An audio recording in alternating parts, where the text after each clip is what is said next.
नमस्कार दोस्तों, आज का वीडियो बहुत ही इंटरेस्टिंग होने वाला है। ओपेक कंट्रीज जो दुनिया की सबसे बड़ी ऑयल प्रोड्यूसिंग कंट्रीज को रिप्रेजेंट करती है, उन्होंने कहा है कि वो अपनी ऑयल प्रोडक्शन कट करेंगी 2 मिलियन बैरल से पर डे नवंबर से स्टार्टिंग। और यूएस जो है वो इस ओपेक की मेंबर नहीं है, जबकि वो है वर्ल्ड की नंबर 1 ऑयल प्रोड्यूसिंग कंट्री। लेकिन प्रॉब्लम क्या है यूएस के साथ, जितना ऑयल वो बनाती है उसकी कंजम्पशन उससे भी ज्यादा है। तो दोस्तों, इस वीडियो में हम डिस्कस करेंगे कि अब इस डिसीजन का इम्पैक्ट क्या होगा पूरी दुनिया पे, हमारे इंडिया पे और इंडियन मार्केट्स पे और ग्लोबल मार्केट्स में। साथ में हम डिस्कस करेंगे क्रूड का नेक्स्ट रेजिस्टेंस और टेक्निकल एनालिसिस। फिर लास्ट में हम डिस्कस करेंगे मार्केट्स और उसका टेक्निकल एनालिसिस। तो दोस्तों, ये वीडियो आखिर तक जरूर देखना, और अगर आप इस चैनल पे नए हो तो इमीडिएटली सब्सक्राइब कर लो और अपना नोटिफिकेशन ऑन कर लो, जिससे अगले वीडियो के आते ही आपको इन्फॉर्मेशन मिल जाए और आप अपडेटेड रहें मार्केट के साथ। और मेरी कोशिश ये रहेगी कि मैं आपके सारे कमेंट्स का जल्द से जल्द रिप्लाई लाके आपको देता रहूं। और दोस्तों, अब आते हैं हम अपने टॉपिक के ऊपर। वर्ल्ड में जो है ऑयल कंजम्पशन है दोस्तों 100 मिलियन बैरल की, यानी 10 करोड़ बैरल पर डे। उसमें से यूएस जो है सबसे बड़ा ऑयल प्रोड्यूसिंग कंट्री है वर्ल्ड की। वो प्रोड्यूस करती है 18.8 मिलियन बैरल पर डे। और उस कंज्यूम कितना करती है? वो कंज्यूम करती है 25.5 मिलियन बैरल, यानी 2 crore 5 lakh barrel per day.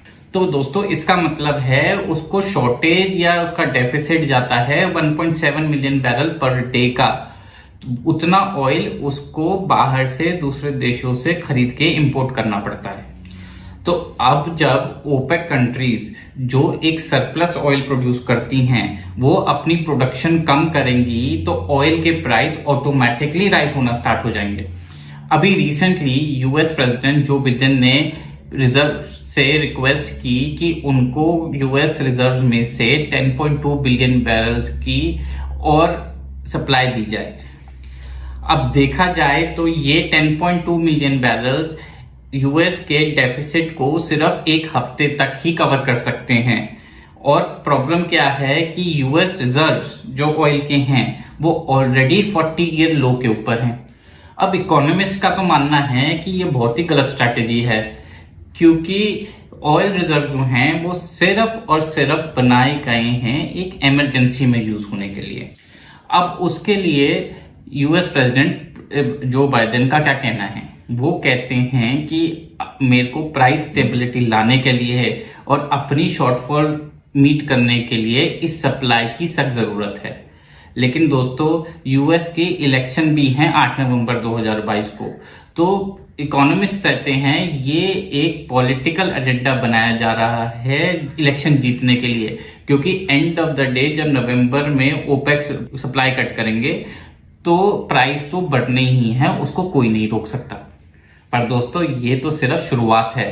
अब हम आपके साथ इस वीडियो में शेयर करेंगे सारी कहानी को कि चल क्या रहा है इस मार्केट के अंदर, और साथ में शेयर करेंगे क्रूड का चार्ट और उसकी टेक्निकल एनालिसिस। अगर आपको याद हो तो हमने आपको 22 जून के आसपास कंफर्म किया था क्रूड ने कि $123 का टॉप बना लिया है और वो रिवर्सल ट्रेंड में आ चुका है। चलिए याद करने के लिए देखते हैं इस क्लिप को दोबारा। सोचना ये है कि क्या निफ्टी ने अपना 15,185 का बॉटम टच कर लिया है। उसको यूएस गवर्नमेंट का अग्रेसिव स्टैंड क्रूड कंपनीज की तरफ इंडिकेट करता है कि क्रूड ने अपना $123 का टॉप ऑलरेडी बना लिया है। और अब इस वीडियो से हम क्रूड के चार्ट को दोबारा इवैल्यूएट करना स्टार्ट करेंगे और फिगर आउट करेंगे उसके ब्रेकआउट्स और रेजिस्टेंस को, क्योंकि दोस्तों वही हमको गाइड करेगा कि क्रूड अब $123 का रेजिस्टेंस तोड़ के अपना नया हाई बनाएगा या फिर वो वापस $80 की अपने बॉटम को टेस्ट करेगा। लेकिन उससे पहले बहुत जरूरी है कि हम समझे इसके सारे इकोनॉमिक फैक्टर्स को, क्योंकि ये सब जो हो रहा है वो क्यों हो रहा है और क्या है उनकी फैक्टर और वजह। जैसे जैसे इंटरेस्ट रेट्स अब पीक आउट होंगे, ये क्रूड ही बनेगा सबसे इंपॉर्टेंट फैक्टर जो देगा मार्केट को अगली डायरेक्शन, और उससे हमें अपनी मिलेगी इन्वेस्टमेंट स्ट्रैटेजी। जैसे जैसे मार्केट हमको डायरेक्शन देगी हम आगे बढ़ेंगे, क्योंकि दोस्तों आखिर में मार्केट सब बताती है, उसको बस एक सुनने वाला चाहिए। तो बढ़े आगे, क्योंकि एनर्जी क्राइसिस तो स्टार्ट हो चुका है। एक्चुअली ये तो 100 साल से चल रहा है, लेकिन हम इसको थोड़ा सा शॉर्टकट में डिस्कस करेंगे। कहानी एक्चुअल में शुरू तो हुई 1846 से, जब ऑयल के ऊपर डिपेंडेंसी स्टार्ट हुई पूरी दुनिया की। मैं इतना पीछे नहीं जाऊंगा दोस्तों, क्योंकि उसमें फिर घंटों लग जाएंगे, लेकिन इसको भी थोड़ा सा समझना जरूरी है जिससे हम आज की हालात को अंडरस्टैंड कर पाए। आप सोचें अगर कि ऑयल की मार्केट को कंट्रोल कौन करता है, क्या ये मार्केट भी और मार्केटों की तरह डिमांड और सप्लाई के बैलेंस के हिसाब से चलती है और उसका प्राइस डिफाइन करती है? लेकिन दोस्तों ऑयल के केस में ये सच नहीं है। ऑयल का प्राइस डिमांड और सप्लाई से कभी भी इवैल्यूएट नहीं होता। अगर इसके एनालिस्ट के टेक्निकल टर्म को यूज करें तो इस ऑयल की डिमांड को कहते हैं इन इलास्टिक डिमांड। इसका मतलब क्या है? इसका मतलब है दोस्तों कि ऑयल की डिमांड कंसिस्टेंट और कांस्टेंट रहती है थ्रू आउट द ईयर। फिर आप सोचेंगे जब डिमांड कांस्टेंट है तो प्राइस इतना वोलेटाइल क्यों रहता है? क्योंकि दोस्तों इसका प्राइस डिमांड से नहीं, सिर्फ और सिर्फ सप्लाई से कंट्रोल होता है। तो ऑयल को कंट्रोल करने की कैपेसिटी किसके पास आती है? वो आती है स्पेयर प्रोडक्शन कैपेसिटी से। कौन सा देश अपनी ऑयल की कैपेसिटी को, प्रोडक्शन को बढ़ा और कम कर सकता है कितना? 30 दिन के अंदर अंदर। वो उतना ही ताकतवर है ऑयल के प्राइस कंट्रोल करने में। तो जो भी कंट्री अपनी कंजम्पशन से ज्यादा ऑयल प्रोड्यूस कर रही है, वही एक कंट्री है जो ऑयल के प्राइस को कंट्रोल करने में या स्टेबलाइज करने में मदद कर सकती है। और उसमें सबसे ऊपर एक कंट्री है, वो है सऊदी अरेबिया, क्योंकि वो 2 million barrel per day extra बनाती है अपनी कंजम्पशन रिक्वायरमेंट से ज्यादा। और अगर आप सोच रहे हैं वो ऐसा क्यों कर पाती है, तो दोस्तों उसके पीछे भी एक बहुत बड़ी वजह है। जितना भी ऑयल सऊदी अरेबिया में प्रोड्यूस होता है वो सारा कंट्रोल होता है गवर्नमेंट, यानी गवर्नमेंट बैक कंपनी से, और वो कंपनी की मैनेजमेंट भी गवर्नमेंट ही कंट्रोल करती है। वहां पे कोई भी प्राइवेट सेक्टर या इंडिविजुअल ऑयल प्रोड्यूस नहीं कर सकता। और अगर आप इसी को कंपेयर करें यूएस से, तो यूएस में टोटल ऑयल प्रोडक्शन प्राइवेटाइज्ड है। तो जो भी कंपनीज प्राइवेट हैं वो ही ऑयल बनाती हैं और सप्लाई देती हैं ऑयल की। तो उसका इम्पैक्ट क्या होता है दोस्तों? शेयर होल्डर जो हैं वो कभी भी इस बात को एक्सेप्ट नहीं करेंगे कि आप सरप्लस स्टॉक बनाओ जिससे प्राइस गिरे और एंड में कंपनी के प्रॉफिट मार्जिन इंपैक्ट हो। आप ही बताइए, कोई शेयर होल्डर ये बात पसंद करेगा? इसीलिए वर्ल्ड की जो नंबर 1 कंट्री है ऑयल प्रोड्यूसिंग कंट्री जो है यूएस, वो चाह के भी ऑयल के प्राइस को कंट्रोल नहीं कर सकती। तो फिर ये प्राइस का कंट्रोल किनके हाथ में चला गया? तब इंट्रोड्यूस होता है ओपेक। 1961 में 5 ऑयल प्रोड्यूसिंग कंट्रीज जो सबसे बड़ी थी वो साथ जुड़ी और उन्होंने बनाया OPEC, organization of petroleum exporting countries. और ये कंट्रीज थी इराक, ईरान, कुवैत, वेनेजुएला और सऊदी अरेबिया। और आगे चलते चलते इसके अंदर और कंट्रीज जुड़ती चली गई, जिनका कहने को तो गोल था कि ऑयल के प्राइस को स्टेबलाइज करना, लेकिन असलियत में ये बनी थी एक कार्टेल जो ऑयल के प्राइस को कंसिस्टेंटली पुश कर सके ऊपर की तरफ। 1971 में जब गोल्ड स्टैंडर्ड से यूएस डॉलर हटा था, तब गोल्ड के प्राइस तो दोस्तों करे थे एकदम शूट अप और डॉलर कर गया था क्रैश। तो उससे ओपेक की कंट्रीज को बहुत मेजर इंपैक्ट आया था, क्योंकि जितना भी क्रूड का ट्रेड था वो होता था यूएस डॉलर के अंदर, और होता है इनफैक्ट यूएस डॉलर के अंदर। और इसको हमने आपके साथ डिस्कस भी किया है, क्या इंडियन रुपी बन सकता है वर्ल्ड की नेक्स्ट रिजर्व करेंसी। इस वीडियो के बाद उस वीडियो को जरूर देखिएगा इसको डिटेल में समझने के लिए। तो इस यूएस डॉलर के क्रैश से ओपेक कंट्रीज बहुत परेशान हो गई। फिर उन्होंने 19 अक्टूबर 1973 में किया ऑयल एम्बार्गो। वो क्या था? उसमें इन्होंने कमिट किया कि ये सारी कंट्रीज यूएस को ऑयल नहीं बेचेंगी। फिर 1975 में यूएस ने एक एसोसिएशन बनाई, उसका नाम रखा एसपीआर, स्ट्रेटेजिक पेट्रोलियम रिजर्व, जिसका एक ही मात्र गोल था दोस्तों कि 90 दिन तक चाहे कोई भी इमरजेंसी आ जाए यूएस में ऑयल की सप्लाई कांस्टेंट रहेगी। जैसे मान लो ये कंट्रीज फिर से ऑयल एम्बार्गो करती हैं तो यूएस की सप्लाई नहीं डिस्टर्ब होगी और उसकी डिमांड फीड होती रहेगी उसके रिजर्व से।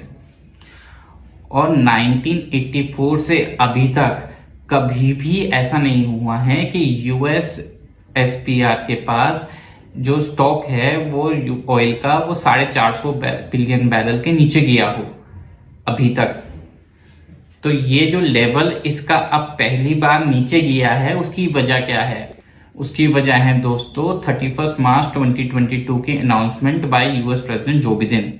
उन्होंने अनाउंस किया कि वो 6 महीने तक लगातार 1 मिलियन बैरल रिलीज करेंगे एसपीआर रिजर्व से।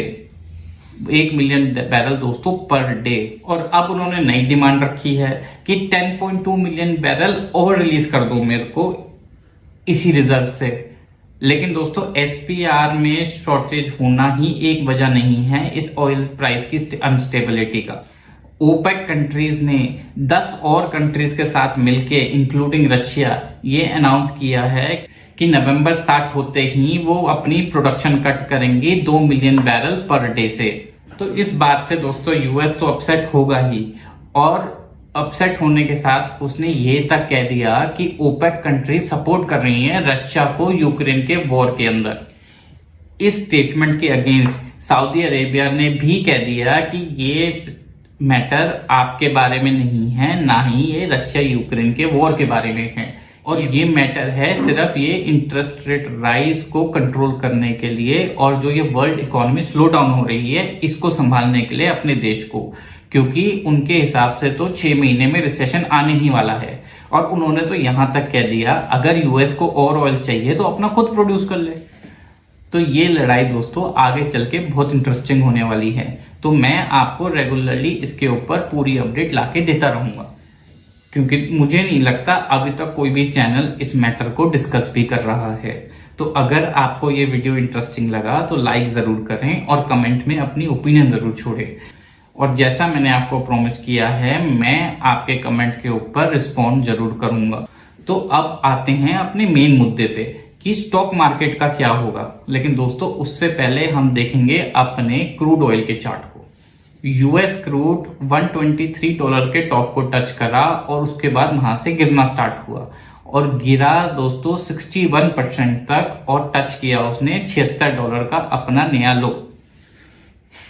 इस समय क्रूड $89 पे है वीडियो बनाते समय और अपने 50 डे मूविंग एवरेज को $93 को टच करके वहां से रिवर्स हुआ है।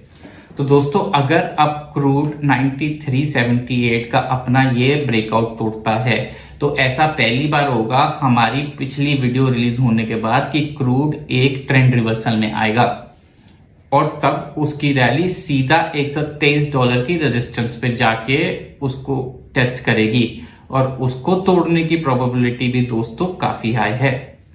और अगर हम स्टॉक मार्केट को देखें तो इसमें भी सबसे ज्यादा फायदा ऑयल कंपनीज को हुआ है, जैसे ओएनजीसी और रिलायंस। और रिलायंस ने आउट परफॉर्म किया है अभी तक इंडियन स्टॉक मार्केट यानी निफ्टी को।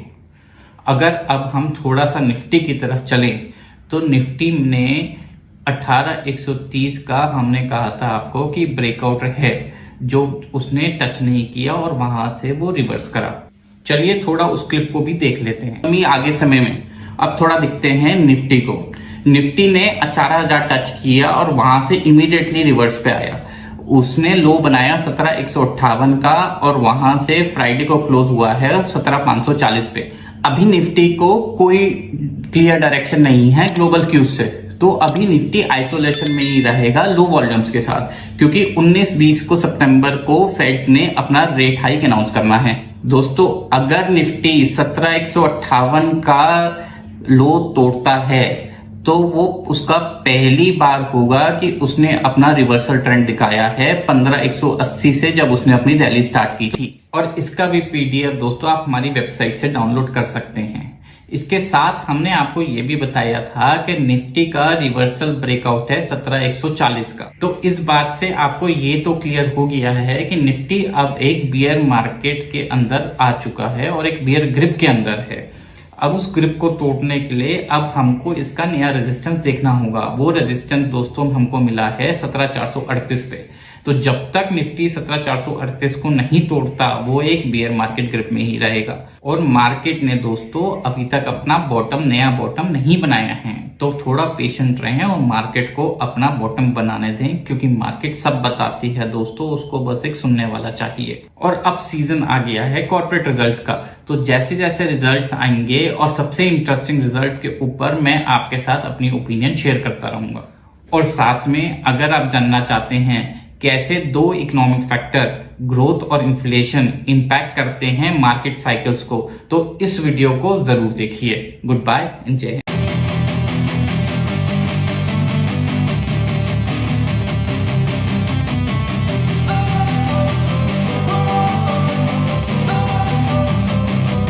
Don't wanna sleep in, cause I got something to prove. I gotta take what I